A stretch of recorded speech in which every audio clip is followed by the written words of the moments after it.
Dale Earnhardt. We made sure she had the number 3 on her car and did the paint scheme. It was kind of scary going on the ramp. It's not that bad going down. It's better when you don't hit a tree.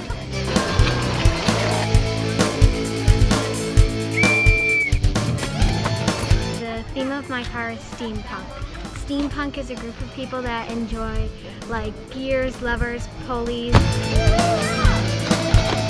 would like to work by building cars.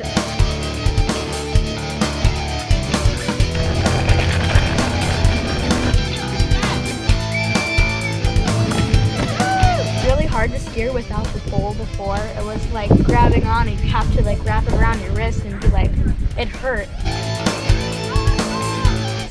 And why was it named Wildflower? She's wild. I am wild.